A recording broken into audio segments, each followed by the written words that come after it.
Hello, guys, and welcome to another episode of One Up Gaming. Here's your host Alejandro, and I'm here with my co-host Akala. And today, we're talking about a game that I'm very excited about talking. It's my favorite game from last year. It's my game of the year, one of the best games. Metaphor Fantazio. I'm so excited to talk about this. Finally, after months. I mean, this game came out in October last year. We finished it like in December around that time, and we weren't able to record. But yeah, I'm so excited to talk about this. Yeah, I mean, me too. This was my first JRPG game ever.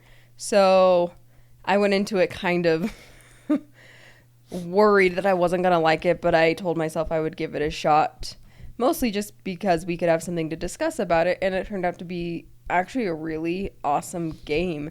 And so, I mean, I just think there were so many things that were done well. I agree with you. I think this is game of the year for me as well. I think it was just the best all around. Others may disagree, but today we're basically planning on doing a deep dive into this game, right? Discussing all of our favorite parts, all the best mechanics, what makes that story just so intriguing and exciting to be a part of. And so let's just dive right in then, shall we? Yeah, sure. So let me explain the premise for the people that have not played it, or just to give some context. So imagine this is in a fantasy world where there's inequality, there's racism, there's corruption, all the bad things you can think of society even nowadays, right? And we're in this fantasy world. A world like ours is considered or looked as an utopia. So your character, you are there to compete to be the king, and your goal essentially at the beginning is to be able to install that utopia into this world, because that utopia promises equality for all. It promises, it talks about the equality for races, classes, how the people should pick the leaders, things like that. And it's such an interesting premise. I think we could start talking about the story first. What would you say um, is the most intriguing part of the story for you? I think the most intriguing part is the exploration of how to bring about a utopia and how utopia is practically unachievable. That's like my favorite part because I remember obviously the character at the beginning of the game gets this book and he's been carrying it around with him the entire time, and he's reading all about what a utopia is. And yeah, like you said, it's basically about our modern day world and all the things we have, like as if we are perfect, which I think is just really funny because obviously people living in the modern world, we know we're far from having a perfect society, right? But according to the book, our society is considered perfection.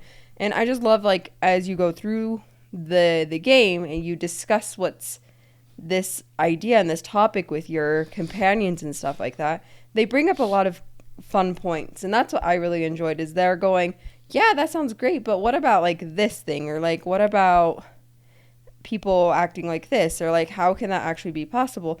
And it makes you kind of confused because the game really puts you in a position where it makes you believe that utopia really is like actually going to be the end goal of this game, right? It's not wrong, it's perfect. Like, it don't give you any impression that the book could be wrong. They kind of like, it's almost like a Bible, right? Oh yeah. Like, it's so like, oh, it's like this big deal to you as your character. And so I just think that exploration of that is my favorite part of the story. Yeah, and the ending is very interesting too, in that sense of like explaining, or the character kind of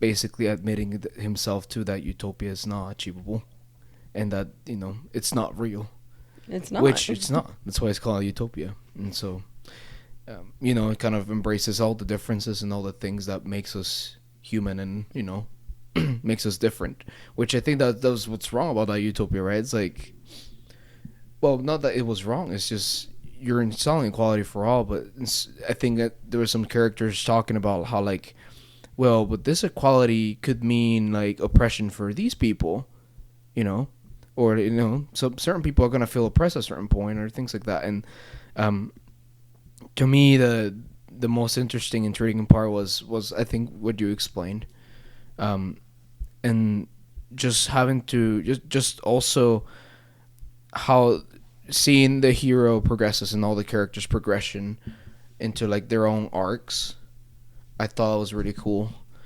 Just seeing, for example, Hulkenberg being having to go through redemption for her as a knight.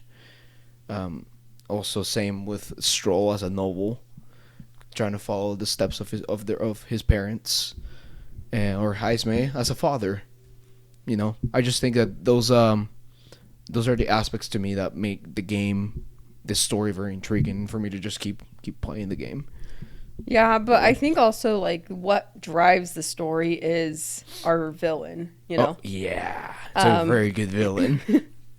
What's his name? Lewis. I forgot for a minute there. Because Lewis has this mentality that basically the idea is that you have to force people into obedience, right? And then that will create utopia because everybody will be following the strictest of laws, basically, and doing exactly what they're told. And it's kind of interesting because I don't want to be like necessarily philosophical about it, but it kind of has this whole philosophy of a lot of what like Christianity believes, being forced to do something versus having your free will to do it. And that's kind of the conclusion at the end of the game, is that people are going to choose to do what they do. Mm-hmm, exactly. But like the reality is you have to slowly but surely build up these people and their resistance to their fears and their anxieties, and that people can become strong and they can get over their prejudices through hard work, right? And like that's what you do as a character throughout the whole game, right? Is you're helping your companions, you're helping out the other characters, you can help random people in the streets even, and some parts. And every single time they're like, ew, you're an Eldian, like yuck, and they like don't want your help at first, and then you prove to them that you're not such a bad guy and that you are there to actually truly help. And they slowly but surely that's how you get your ranking up, right? You get better and more recognition, and all of a sudden people will actually start to like you because you've proven that you're not such a bad guy. Yeah. Because that's kind of where racism starts, like someone does something bad and then people generalize it and start doing prejudice on them. Yeah. Like generalizing, yeah. And then everybody hates each other. So, like, it's through slow efforts and, like, small acts of, you could say, kindness. And, like I said, I don't mean to make this, any kind of philosophical, religious kind of thing. But that's kind of what this story is all about, though. Yeah. Let's be honest. Yeah. I mean, going along with that, Lewis idea of his idea of survival of the fittest, that too. But like very very like extreme survival of the fittest is like, yeah, the most powerful will survive, will thrive, because he's trying to make he's trying to make all people humans, and if you can handle it, then you're powerful enough to survive in my world. It's just very cruel. It is so cruel. I mean, he's not wrong, though, right? Like, this, like, when they use the word anxiety, right? People who succumb to anxiety, have a lot harder time in life in general, right? And people who are just mentally stronger for whatever the reason may be, right? I'm not judging anybody here, but just naturally there are people who have stronger mentalities, you could say. Yeah. And who need less work on that kind of stuff, and, Yeah, and to explain the anxiety thing in the game, too, like, it's kind of interesting how the game shows anxiety in a way of like, you can use anxiety to become powerful, because our characters pretty much, that's how they have the power of the archetypes and all that kind of thing, is because of their anxiety. And basically around through the whole game is how they work through that anxiety, and as they work through that, like you mentioned, as they do hard work, they become more powerful. Well, as they overcome the anxiety. Yeah, they overcome the anxiety, and they become their best version of themselves. And I think that's such a cool concept right there. Yeah. Like, it's so amazing. And the beautiful part is how they are able to explore these themes in such a subtle and Respectful way. Yeah, like I know there have been a lot of discussions of other games where they just shove a message down your throat and they're like, oh, we can't talk about these issues. You guys are all racists and you guys are all sexist, right? And like the thing is you can approach these topics in a way that works. Just that's what Metaphor did. Yeah. And that's why it's so interesting and cool to like follow along this story with these characters. Yeah, and it's so crazy that you have people saying those things in those games, and then you have this game that literally, basically, not like a critique, but you know, you have those kinds of people in the game where they're like, "Oh, you're racist or this or that." Like, there's the Parapus girl, Katharina, for example, that she's trying to get her, like, she's trying to, you know, steal from the rich, basically a Robin Hood. That's what she's trying to do.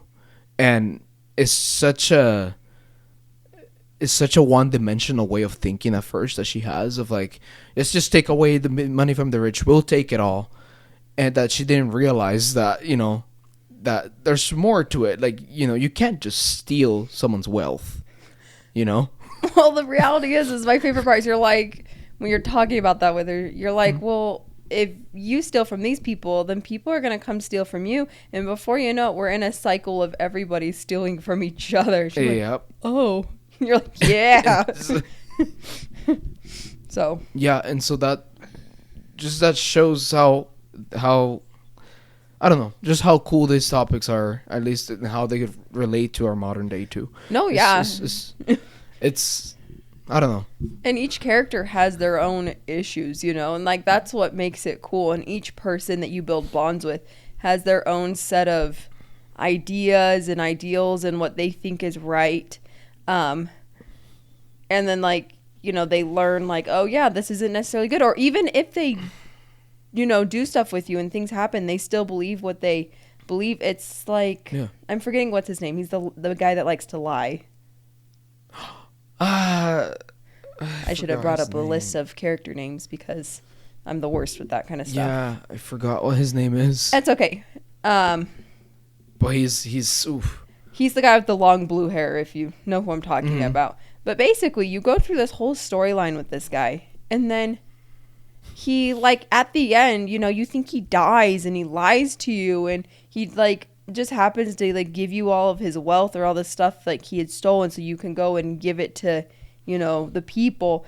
And he basically says, so see, lying can bring about good things, right? Because I lied to you and I did all these deceiving things, and yet it still brought about a good act, you know? And so, like, that's interesting because most people would say lying is a black and white kind of issue. Like, lying is bad, right? And this guy proves that, like, being deceitful and lying can bring about good, but it just depends on how you do it. Yeah, how you use it, how you do it, because it can bring corruption or it could bring something good to someone else. In this case, it was something good. But at first, when you're presented with this character, you're thinking, yeah, this is not good, right? Like, lying is just not good in general. But just the way he proved it was so cool. Yeah, for sure. I'm just also thinking about Heisme, thinking there's a part where because his people, I think they hate the Parapus, like they're like, oh, they're so horrible race, whatever. And very interesting enough, because you have a Parapus in your party as well. At the end, you get to have Basilio, and I think there was this scene at the end of the game where they both have a moment.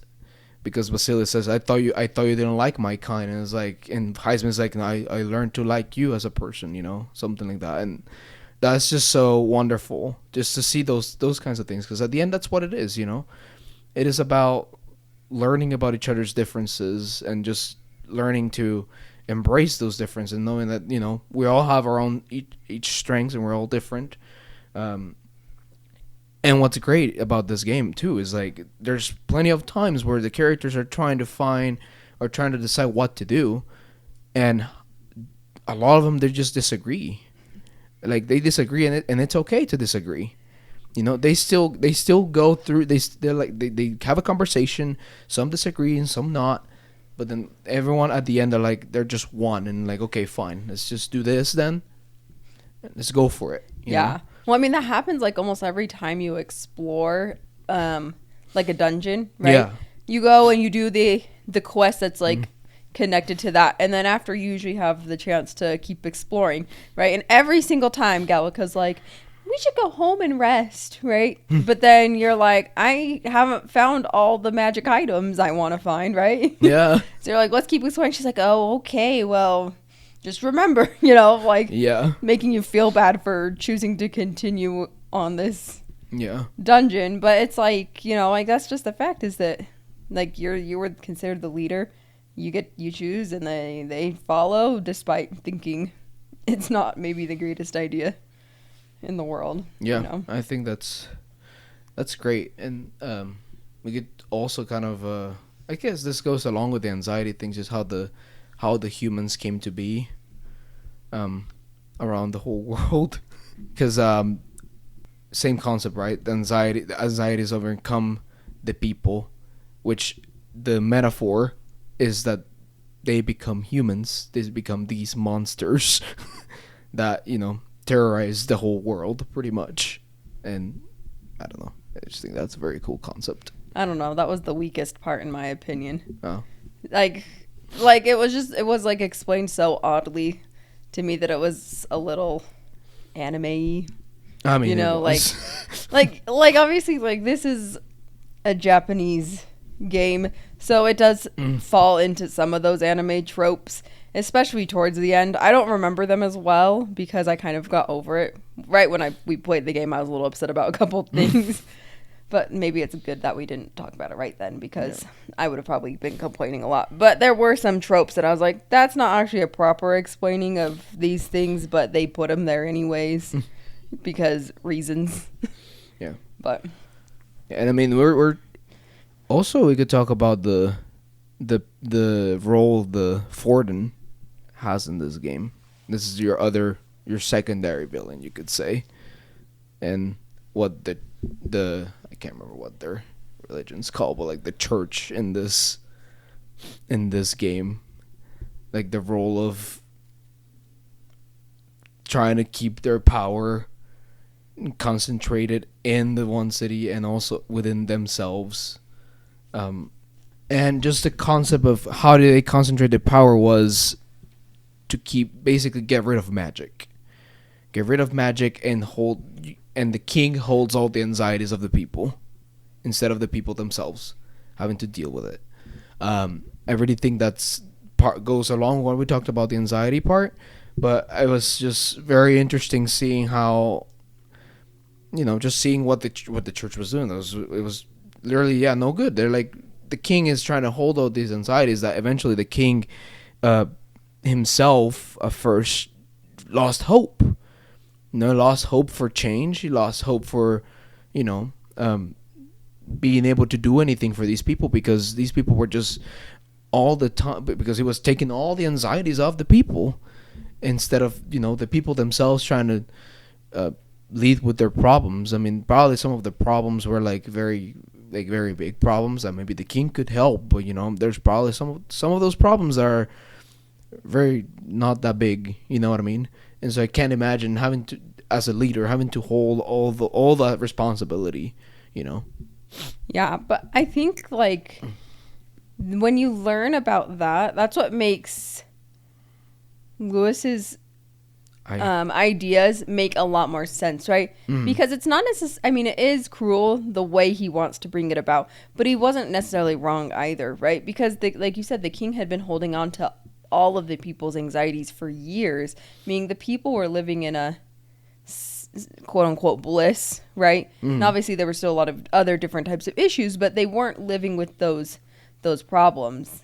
And so he was basically just saying, we're going to release them and everybody gets to have those back. And the people who are strong, like we said earlier, will overcome them. And the people who won't will succumb and turn into the human monsters. Yes. Right?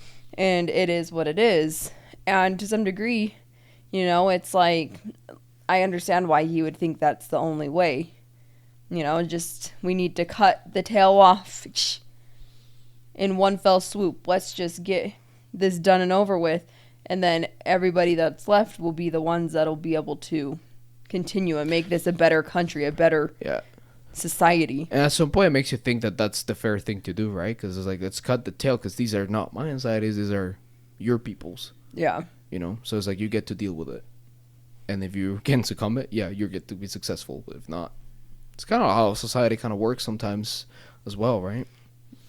Yeah. So it is pretty cruel, but sometimes I'm like, I mean, that makes some sense, It makes a lot of sense. And going along with the church, I really also like I like the parts where it talked about when they also brought up the religion that was on the island. I forgot all these names already, but like, there's the people that are like in masks. Mm-hmm. They cover themselves. It's where Euphra's from, and just how basically they just seeing their differences in religion. Well, the differences in religion, and just how that church is like, oh, those people are pagan. Those people are not like they're not good. They're spawns of the devil, things like that. And it just made me think of Attack on Titan for a second. But I don't know. That was just that was a cool storyline that it was brought up that I thought was cool. Yeah.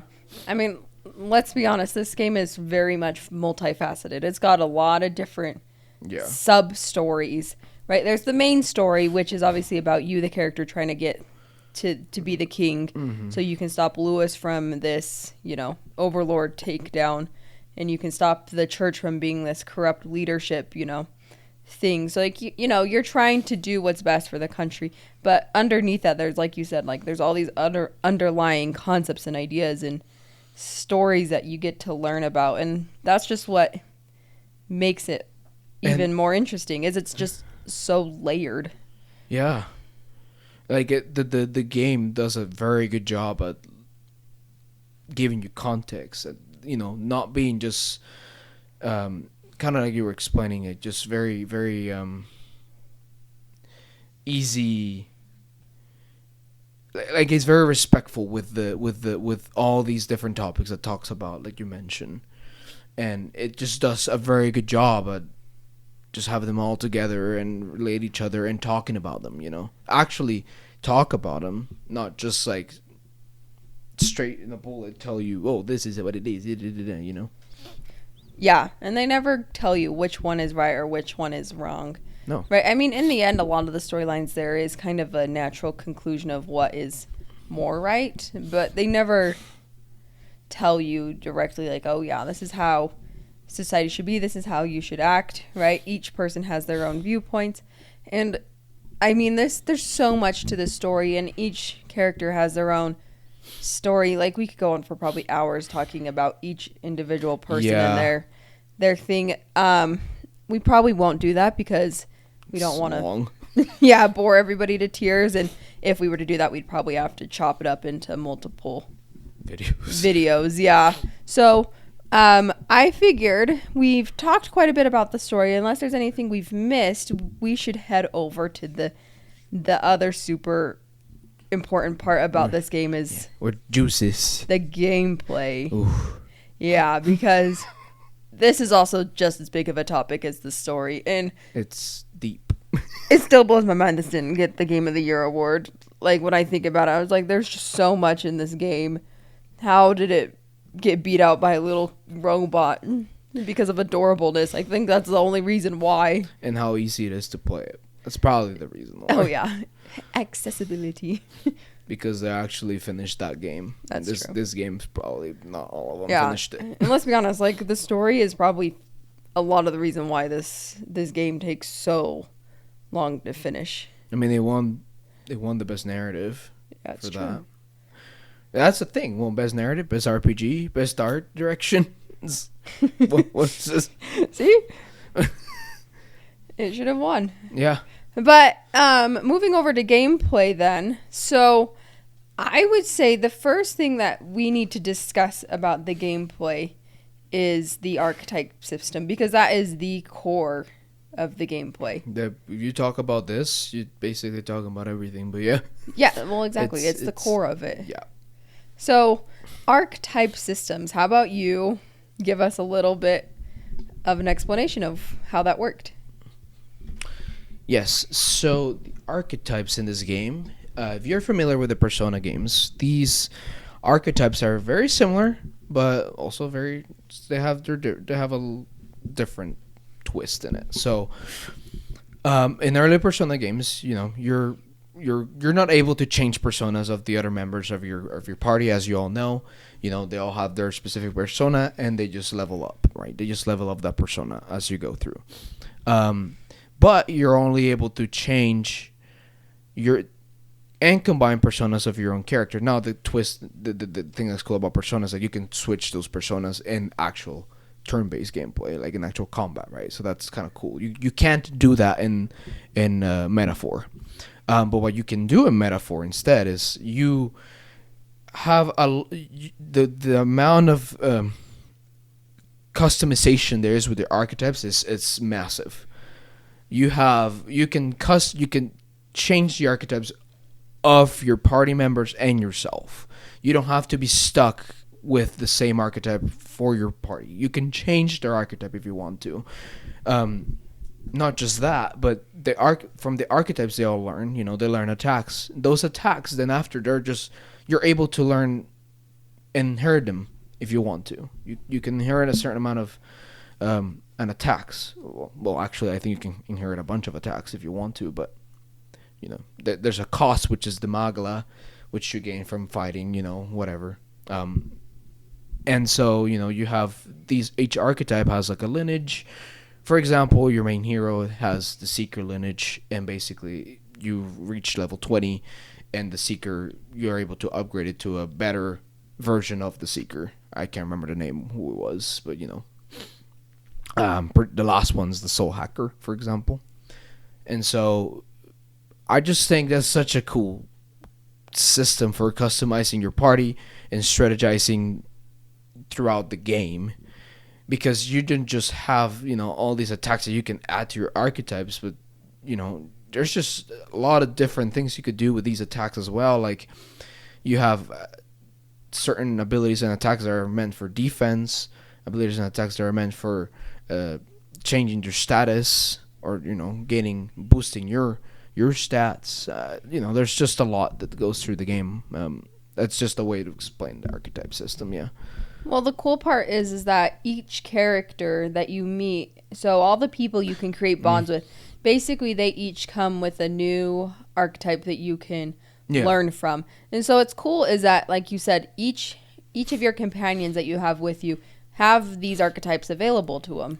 And the cool thing is you can choose to study those archetypes, right? And you can study as many as you want. Yeah. And each character can study as many as they want. And what that does is, like you said, it makes more different types of attacks or different abilities available to them, right? Now, obviously, if you want to have more abilities available to you, you have to level up each of those archetypes. So it does motivate you, the game, to learn and level up multiple types instead of just sticking to one lineage or just sticking to the one that comes with that character.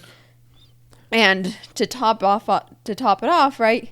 As you go up the lineage, some of those secondary or like tertiary levels of the lineage require that you have leveled up a different archetype to a certain level. I was actually going to mention that. It's like, I remember that now. Yeah, you do that.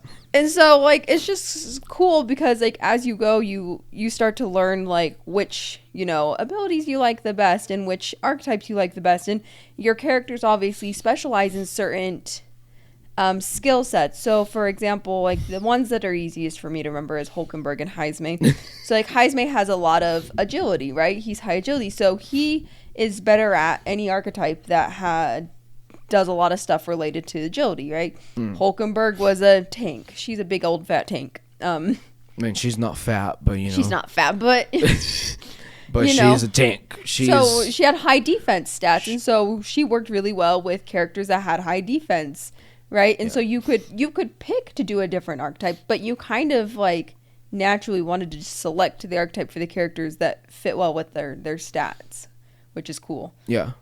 Well, and what's cool too is like as you learn the archetype and you study it all the way through, you also boost your stats once you learn the whole way through. Like example with Hulkenberg, right? She's a knight, so it's like yeah, she finishes the knight lineage or like the first one from the knight, and she gains at the end at level 20. She earns plus I don't know how much stats on defense. Like she gains extra defense from learning that. Then you can make her learn and study the mage lineage, and she gains magic attack. Yeah. So it's like it kind of motivates you to build your party and try to find the balance that you think is best. Now for me, yes, I made Hulkenberg a tank, of course. She was holding my whole team. She's like, if she's not in the team, we're screwed. But yeah. Yeah. It's No, yeah, and like each archetype is so unique, and like the type of attacks they do, and like like even just design. We haven't even gotten into design yet, or art style. We'll do that at the end. I'm realizing, because that's another whole topic. And but music. And music. But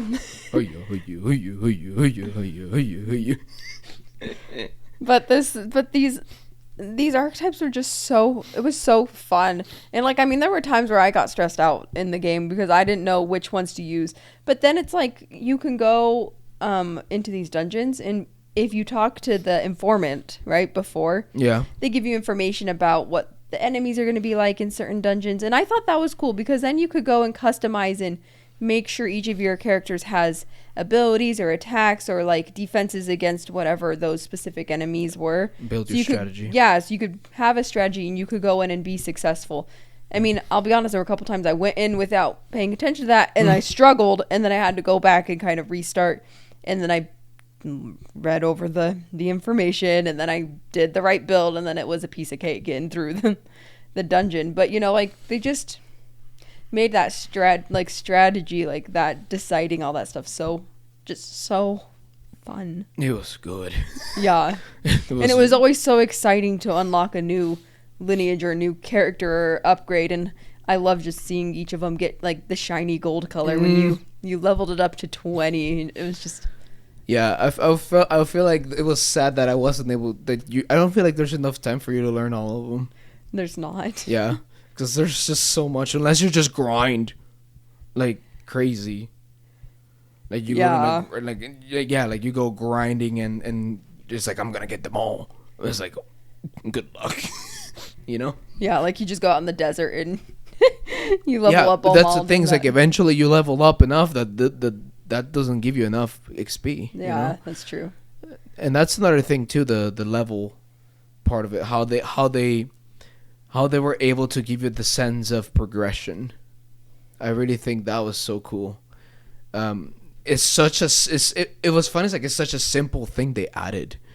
It's like you basically you can go and attack an enemy as if it was an action game. It's basically just spamming one button the whole time. If each enemy, they will show you the level, and it will show you in blue, yellow, or red.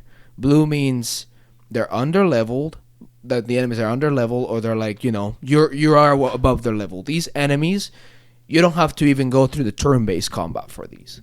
You just kill them with just doing that spamming button, which is great, because like at first these enemies were probably yellow, which means precaution, be cautious. Yellow means caution. And then you have red, which red means danger. So red is like, way above your level. Like you're probably gonna struggle fighting this guy. And so at least for me, as playing in hard mode, I saw that very useful, because it's like, okay, this guy's red, I need to be careful. And sometimes I had to like even dodge. I can tell how many times I had to do the dodging, because these enemies don't just go. Because you have to stun them. They don't just go stun. At least the red ones, they don't stun right away. You have to like you hit them, then dodge and hit them again until like finally he's like goes through it. But I don't know. I just saw that mechanic be so fun, even though it was like very simple. but it's just a simple way of showing you, look, you're progressing through the game, you're getting better. Well, this part is my favorite mechanic of this entire game. Because the one thing that I always felt about turn-based games is I did not enjoy the fact that you could just get thrown into a battle every 5 seconds. And maybe this is because I played a game somewhere along the line that did that and it made me angry. Let's just put it this way. Her thoughts of turn-based before this game was Pokemon. And so, okay, you can't walk through grass and then get attacked immediately. How stupid, okay? But we're not here about very Pokemon. Random in Pokemon, yeah. So, but I mean, like, that was the thing, is I was just worried, like, every single turn would become a turn-based. And, you know, like, those easy level ones are so annoying because it, like, even though Metaphor and Persona, they're known for, like, faster turn-based stuff, which blows my mind thinking about other turn-based games, like how slow it's gonna be. But that's another point as well. But you know, like, so like it's just cool being able to mow down like easy enemies, and then when it is turn-based, you know, it is gonna be a little bit more of a challenge. You know, you don't feel like you're just fighting dumb enemies for the sake of fighting dumb enemies, right? No. Yeah. And so that was really cool. And then it was cool to be in Dungeon A, right? And this specific enemy you had to do turn-based on. And then you get through that dungeon, maybe you do something else, and then you get to a dungeon later on, and it's got the same enemy. And all of a sudden, you're, like, mowing that guy down. You're like, whoa, what the crap? And it's just, like you said, it's such a cool way of helping you feel like you're progressing and getting better. And I think it was the most creative way to do it. Because, like, what happens in a lot of games for me, and, like, I'm currently playing Avowed, right? And in Area 1, they have these specific enemies. They have some skeletons. They have these lizard folk-looking guys. They have these wraiths. You know, they have specific enemies. And at first they were hard, but eventually they became easy, right? Then I moved to a new area, and they're basically the same type of enemies, but now they're harder. Oh. And they have a couple new enemies that are, like, really hard. But I don't feel like I'm really progressing. All I feel like is I'm hitting a new wall. Whereas that game, because each enemy was so unique and different, and you could tell the different types by all that, like, there were repetitions, right? Yeah. But you never repeated the same enemy being harder, right? Once it was easy, it was always easy, you know? Yeah. And so, like, that is just my favorite part about that entire game. Yeah, and of course the UI helps with that too. In this game, it's very flashy. And, Very you know, flashy. if you know Persona, you know how flashy that UI is. That's something that you're expected to have here too. It's a very flashy and cool UI. I really think their UI is always it's cool. Yeah, and we can now move on with the gameplay a little bit and talk about the other part of the gameplay, which most people if they play Persona, they'll be very familiar, which is the calendar system. The calendar system, the day-to-day idea of moving on. You know, you have your day. Of course, just start in the afternoon. I won't say the morning, because the morning is just your character's just blobbing around, saying random stuff. Basically telling you what you need to do or what you could do. It's your strategy meeting. Yes. Strategy meeting. Call it that way, sure. And then you have your afternoon, which in the afternoon you can go do your main dungeon. You can go do a secondary, like a side quest dungeon. You could go, of course,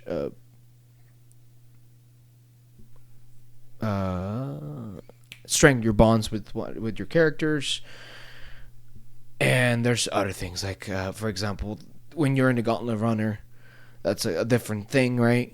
You basically, you have to either go spend time trying to raise up your royal virtues, which is another part of the game, it's kind of like the social virtues skills in Persona, which is, you know, you're, instead of becoming a better person, you're becoming a better king, or you're getting ready to be a king. You know, you're doing things that will make you a better king, I guess. What are the things that you liked about this, and what are the things you didn't like about this system, if there was any?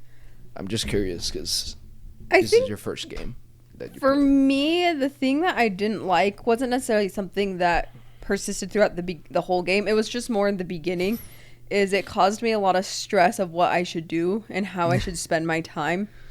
You know, because at first, and this is, I think, is fun too, is like when you're traveling in the Gauntlet Runner, right? They're like, oh yeah, it's going to take 2 days to get to this location. So now you have to like go, okay, is it worth my time spending 2 days traveling so then I can go do this, you know, dungeon or do this thing? And the worst part is there were times where I learned later on in the game, but at the beginning, there were times where I would get like side quests from characters and they're like, hey, I need this item from this store out in this little place, right? And then I'd go and do it because I'm like, great, that's easy. I can do that. It takes a day, 1 day, right? And then later I get another side quest or something to do a dungeon that passes that town. And I'm like, I wasted a day on nothing, because when you pass those towns to go do the dungeon, right? You don't like waste time. You just you pass the town, you buy the stuff, and then you continue forward. It doesn't take extra time to do that. And so like that made me upset because I'm like, I could have had a whole nother day to do things. And at the beginning I was doing like the main quest a lot faster, a lot sooner before like the side quests. The end of that, like you know, like when it was basically due. Because I was so worried it was going to take me too long and I wasn't going to do it. And I was very fearful of losing the game.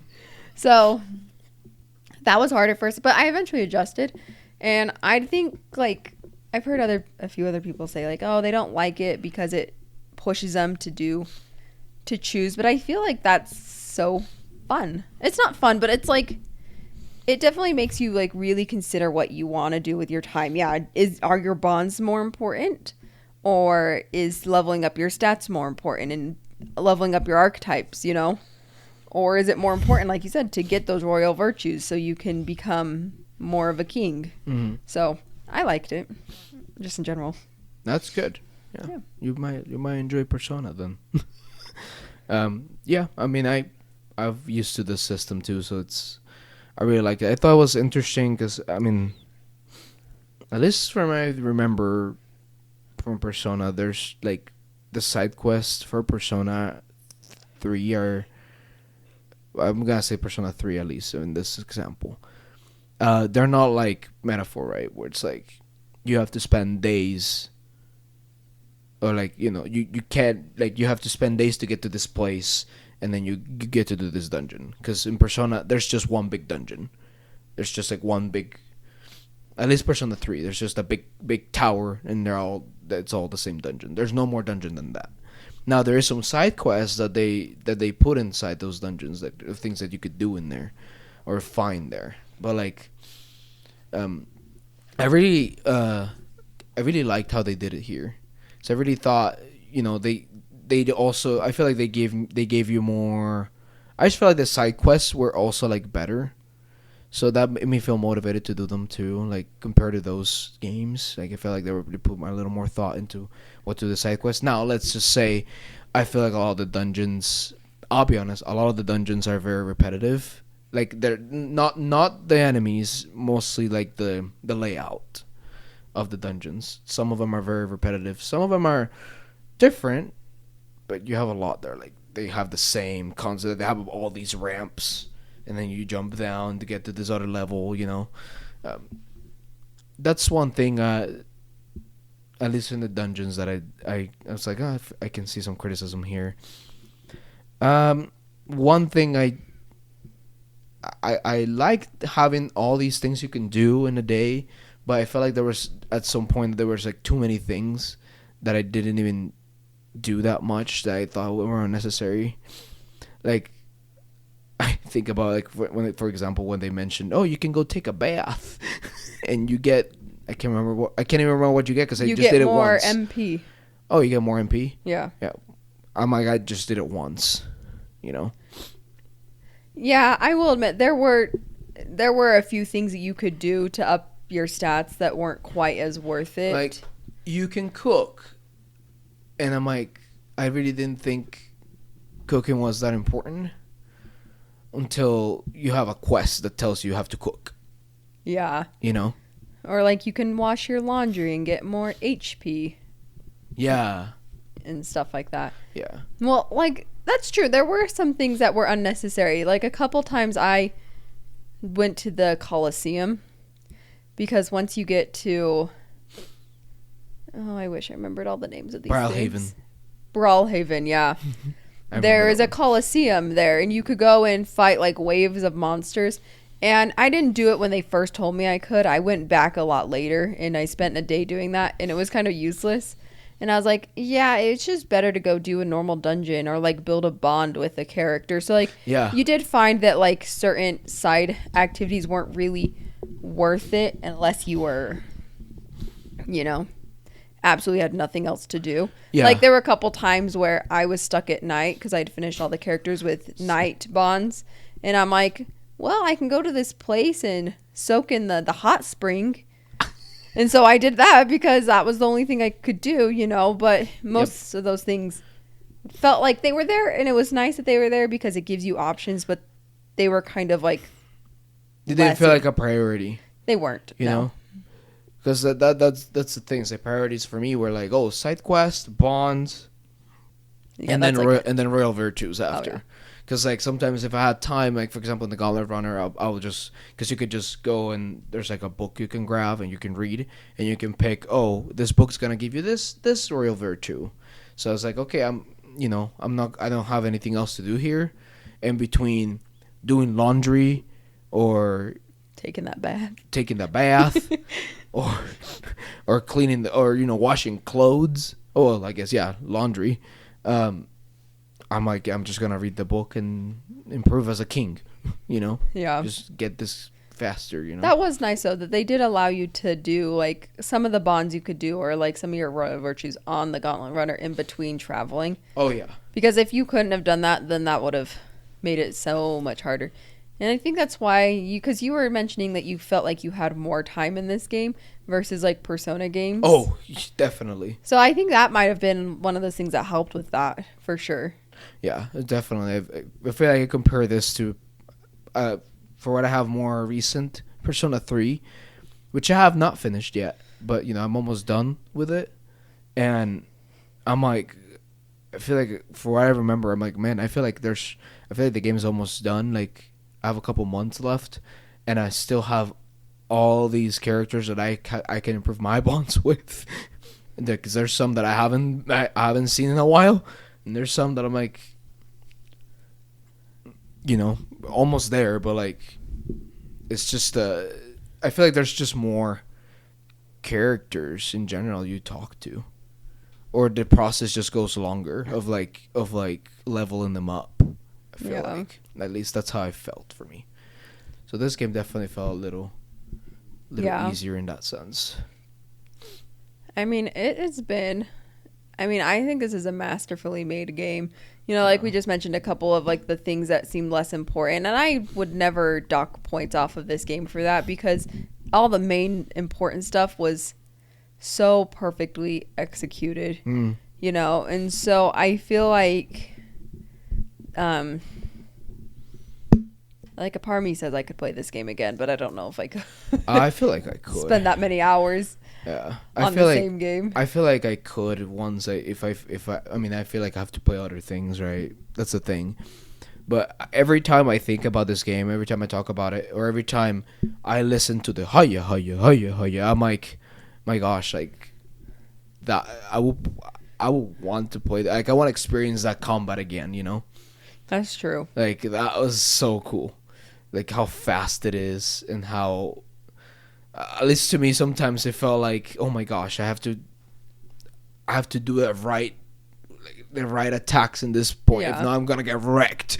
There's one complaint I have. I just remembered here's the deal: is I've never played these games before, so I went into the end game thinking I was leveled up enough. And because I got through all the dungeons, I did everything the best I could, And I went and I had that final boss battle and I couldn't finish it. And you could say that's my fault, but at the same time, I feel like that's a little ridiculous to expect me to have to grind right there at the end, like that much in order to just survive the final boss battle because it's like 4 stages long, and you don't get any extra help in between with your HP or MP, and you're just like, great, I'm at 0 at end of stage 1. Yeah. So like that was my one complaint. I mean, I had to go back like pretty far in order to like get to a point where I could do it, and I started trying to do that and I just couldn't. So that's why I know the ending, only because of watching you finish out the game. But that was like the only thing that really made me angry, is I got to that end and I could not get through it. I just didn't have enough of anything to survive, you know. Yeah. And I didn't do what you did, and I didn't like go extreme level up. I felt like I was at a pretty normal. Yeah, part of the reason why I did that too is because I was like, oh, I'm gonna try to get as many archetypes to learn as possible. Yeah. But because that's gonna boost my stats, gonna level me up. And I also wanted to have all the royal archetypes learned. Yeah. I mean, I had most of that kind of stuff done. I think there was only one character that wasn't, because I wasted my time in the freaking Colosseum instead of spending time with Basilio. Yes, that was my biggest regret of this entire game. But you know, but like otherwise I felt like I was practically there, and yet somehow I wasn't. See, I would say that's probably something, a critique for the calendar system. That is like you're not able, it feels impossible to do everything. Like to have everything finished. Yeah. Like, for example, I was able to get all their characters with their own archetypes, but that's because I grinded, right? But, like, if you want to have all the archetypes learned, like, all the way, I feel like that's impossible. Like, you're going to grow bored. I think that was planned and designed specifically to be that way, you know? So that's fine, but, you know. So, yeah I mean... I was going to ask, what's your favorite archetype? My favorite archetype? Yeah. So, I would probably say, you know, I think I told you one earlier yesterday when we were planning this podcast episode, but I decided that actually my favorite was the wizard. Interesting.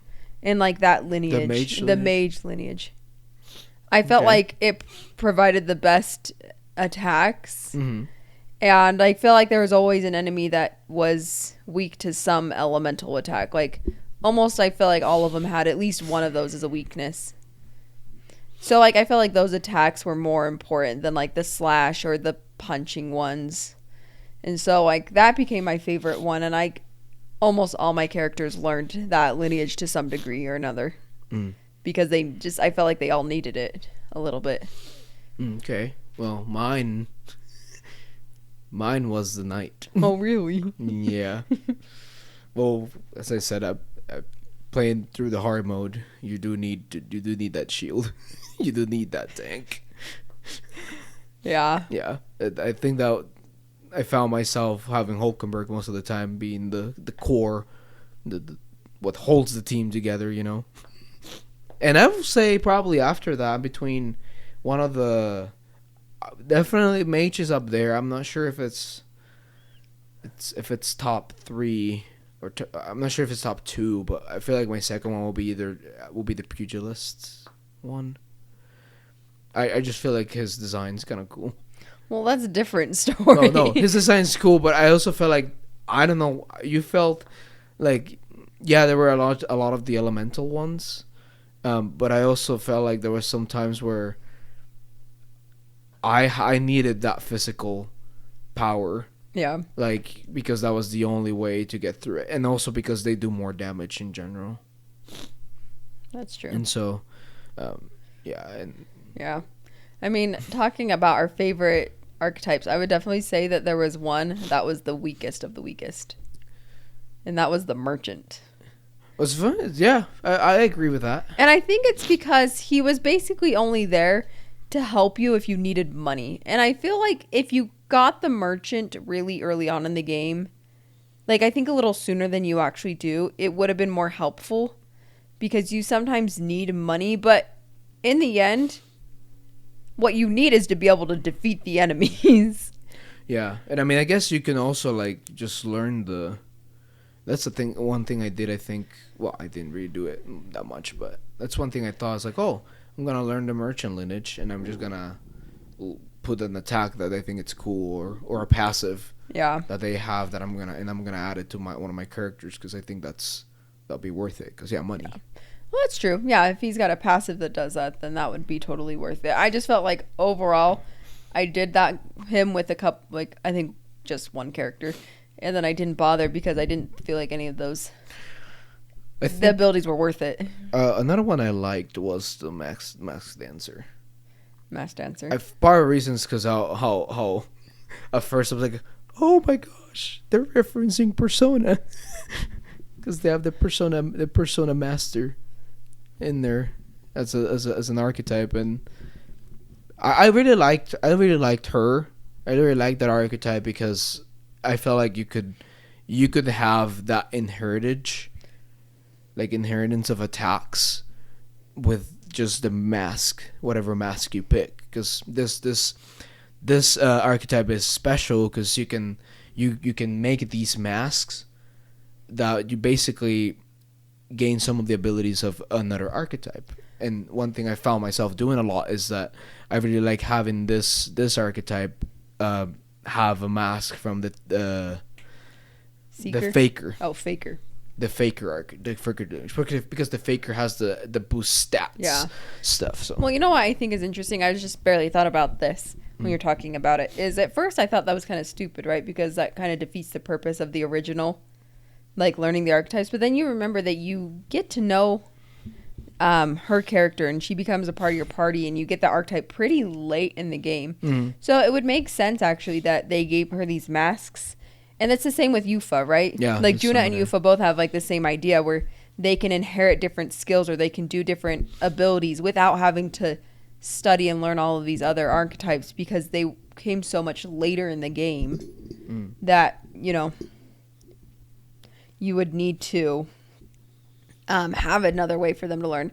I mean, I really liked the summoner for that reason. Is like you could have her learn all these different summons, and then they come with each of their own attacks. And it almost felt limitless to me. Yeah. Like I swear, she had like 10 different attacks. I'm like, whoa, look at this! Once I figured it out, at first I didn't realize how that worked. I was like, why does she only have one attack?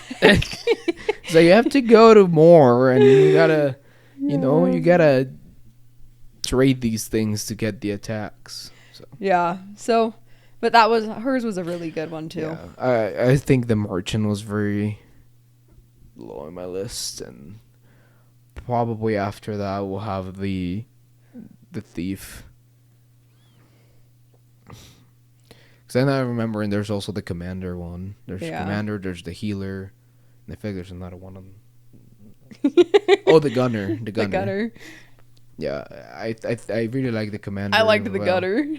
The gunner. Yeah. That's another thing in the gameplay is you can move your formation of your characters to front or back. Front or back. If you're front, you deal more attack, but you're also, enemies deal more damage to you. You move back, it's more like defense. So yeah, I found myself putting like my mage, my person with mage or the gunner in the back, and I will have like Stroll just hitting hard in the front. The only person in the front actually. My gosh. Yeah. What a great game. Yeah. And I mean, like, you kind of briefly mentioned this, the artwork too of this game. Now, graphically, I would never say that this is like the most incredible game. Like you were mentioning, some of those dungeons get repetitive. Some of them are kind of, in my opinion, ugly. But like character design, I think all the characters look cool. I think when it comes to, like, obviously their UI is practically famous now.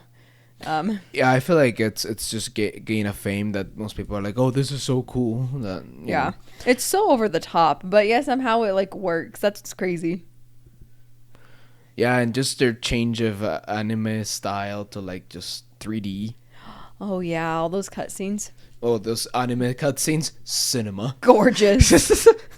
Oh, every time one of those popped up, I was like, I need my popcorn. This is getting good. Yeah. It's gonna get good. You know it's gonna be really good when... Yeah, no, this game could easily be an anime.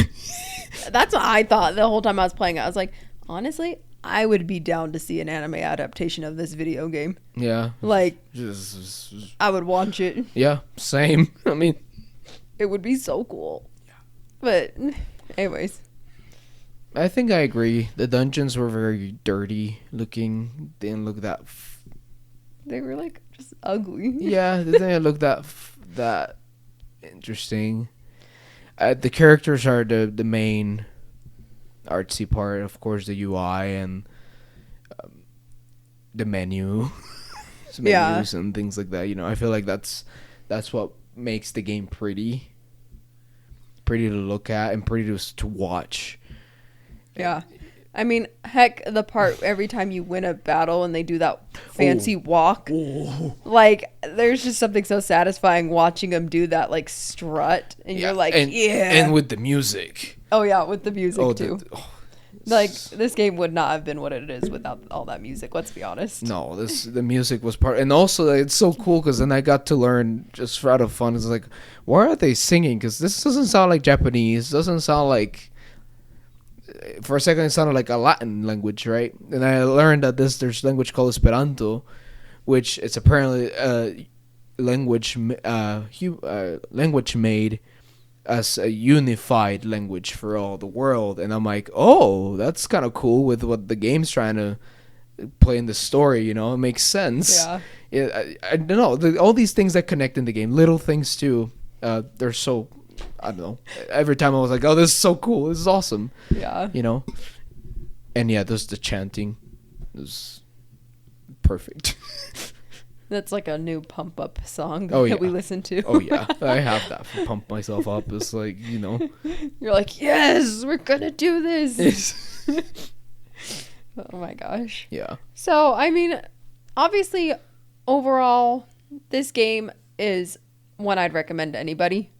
Right? Like, even if you're someone like me who doesn't think turn-based is your style, this is definitely a great place to jump off and start this genre, you know? Interesting. Like, I mean, obviously, I don't know perfectly either because I haven't played enough games, but as a newbie, I would recommend it to a newbie, you know? Yeah, I think part of the reason, too, is because the combat's faster. I feel like, and that's one thing these people have done great, is to evolve that, get away from that classic turn-based where it's very slow and, you know, like Pokemon, right? Yeah. Pokemon's more like a classic turn-based kind of idea. And this one's more like fast, so you can get your enemies done fast as well, you know, and there's other features other than the combat.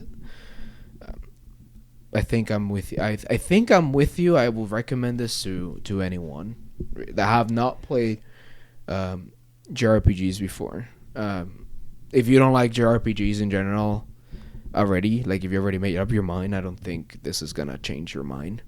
Yeah. I mean, you know, unless you want to see a story, I mean, you could just watch a YouTube video, but you know, I would like to recommend this for everyone because I really think this is a game everyone should experience. But I know there's people that don't like these kinds of games, so, you know. Yeah, for sure. Yeah. But definitely one of our top of 2024. Quite frankly, it makes me excited to see what these guys will do in the future, to see if they can even improve the formula even further, right? Because, like, so for example, I'm going to use Elden Ring, like, from Software. Is a lot of people say, like, Elden Ring was their peak, right? Like, they basically perfected their formula. They can't do it any better than they have. I mean. So, like, I'd like to hope and see that see if they can perfect it further, like this formula they've got going. I think it's a winner of a formula, but you know, sometimes what happens is you do something and it's so good, like how do you top yourself? And that's what I worry about. It's like that they're gonna make another game and it's just not gonna be as good, or it's just gonna feel the same. But you know, like now I'm definitely planning on going back and playing a couple of those Persona games, hoping that they, you know, see, and that's are just as fun. Yeah, and that's one thing going along with recommending it too. I feel like most people have this prejudice of Persona games because, you know, they're like high school kids and things like that, and you know, it has a prejudice of you know, like it's for these kinds of people, you know, which I feel like Metaphor, I will say anyone could play this just because of the setting is more I feel like more people are willing to go through a story that has to do with kings, Well, medieval. Let's be honest, it's more mature. And it's- I mean, I'm not saying like the themes in Persona aren't mature, but my point is like the setting is a more mature adult setting. And then what it talks about too is very, very deep stuff. So, yeah, and what you mentioned too, with hopefully they able to perform better, make something. See if they make something better than this. I mean, that'll be cool. I know there's a Persona 6 in the way. We'll see how that goes. I mean, I know what to expect. I know it's gonna be quality game for sure. From what these people make, it's like you know what you're gonna get. There's no pretentious stuff here. Like you're gonna get a good turn-based game for sure. So, yeah, I think this is my favorite game from last year, and it's top. Well, thank you everybody for joining us on today's deep dive of Metaphor Fantazio. We hope to be able to continue to talk about our favorite video games and the ones that we've played recently, and just discuss all of the ins and outs, the things that we enjoy about it. And please remember to subscribe, to like, to follow us on Twitter, X. I keep forgetting that's what it's called. Yeah. X. Yeah. Spotify. We're also on Spotify. Posting there. If you'd rather, listen to us there. Yeah. So, yeah. We appreciate you guys, and take care. We'll see you next time.